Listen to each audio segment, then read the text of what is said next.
Hi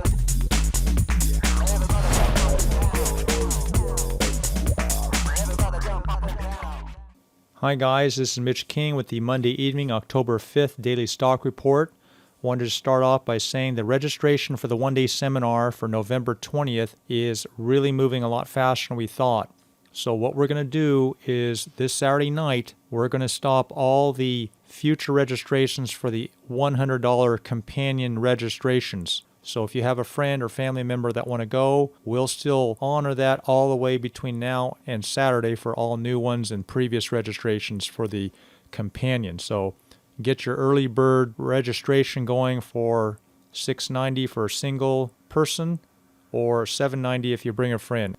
We're clearly going to fill out. So if you have any inclination, I would definitely put a registration in, and it's going to be really good. I've got some great tools to show you guys. We're going to have real-time stock quotes and charts. Look for ideas in real time for scalping.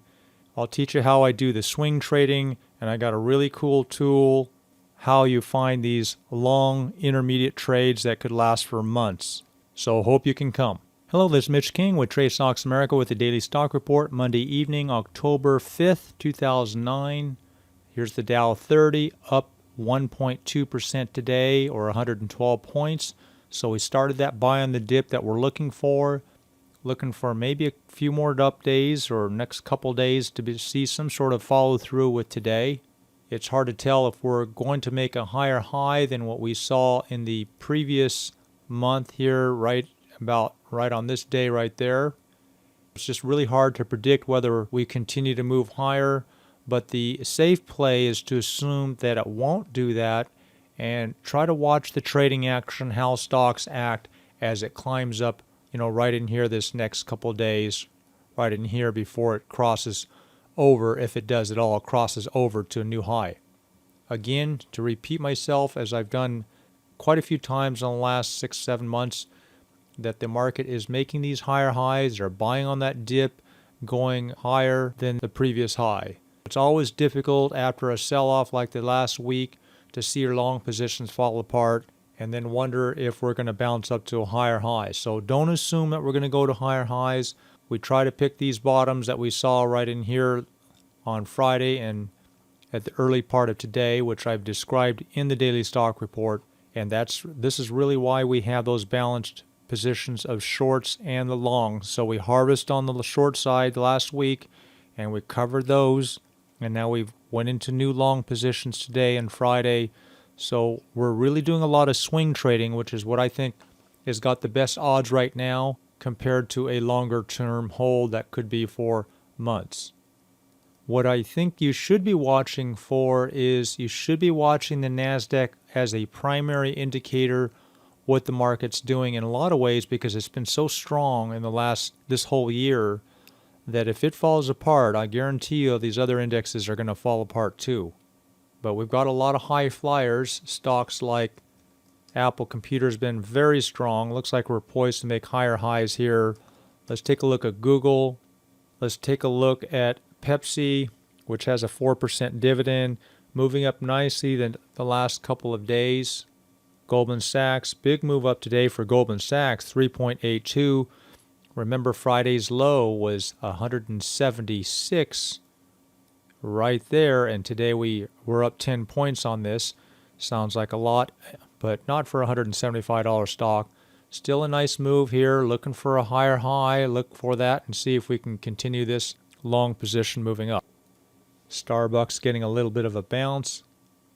FXI moving up 2.43%, as you can see in the upper right-hand corner of your screen there in green. Really nice move here, looking for more moving up.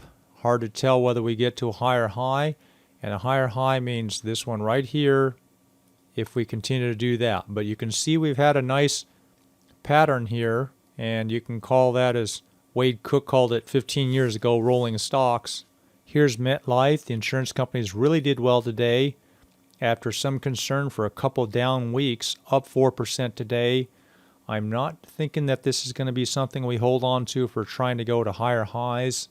Almost recovered from the buy point was made last week of 37.60, so not really trying to make a lot of money here. Just happy that we got a little rebound in this insurance group because I was getting a little concerned here.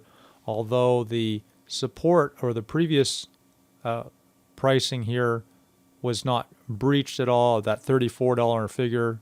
A small long position on MasterCard. Added a long position in FCX, which is Freeport-McMoRan, and turned around and went long on STP. Maybe a little bit early today. Just started with a very small position and I will start gradually adding to that. Went long Toll, just holding that for a period of days up to a week and just playing it out and seeing how this acts. Here's AKS, a steel stock that was posted on the last report, and US Steel as well, also moving up. We got Wells Fargo moving up really strongly today, up almost 7%, so there's not much profit in this left. Most of that move occurred today, really gapped up, so most of that swing trade profit I was looking for was in the gap. So also went long on JP Morgan, was a lot easier stock to get involved with, to go long on. Here's JP Morgan here on an intraday trade, on the intraday chart.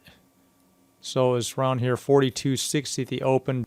Didn't gap up near as much as Wells Fargo. And when you see this move up and then you see this flat line here, this step laddering up, that's clearly a bull run in that day. I'd stay out of the way of any type of short positions, of any type of action like that.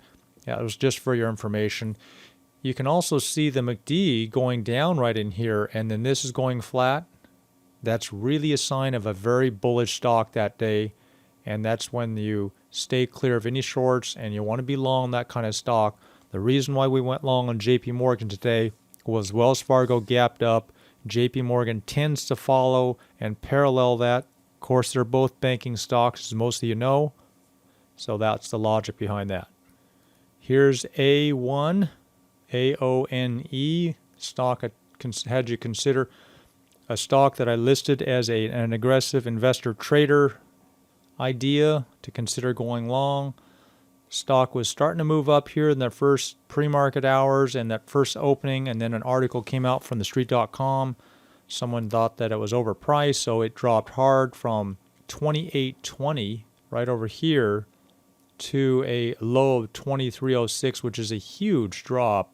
But these IPOs only have a limited number of shares in the float, and it really makes these stocks volatile. Now that this has dropped out, of course, I'm assuming that you guys follow instructions and have these stop losses anywhere from 5, 7, or maybe even a 10% stop loss, which I don't on an IPO.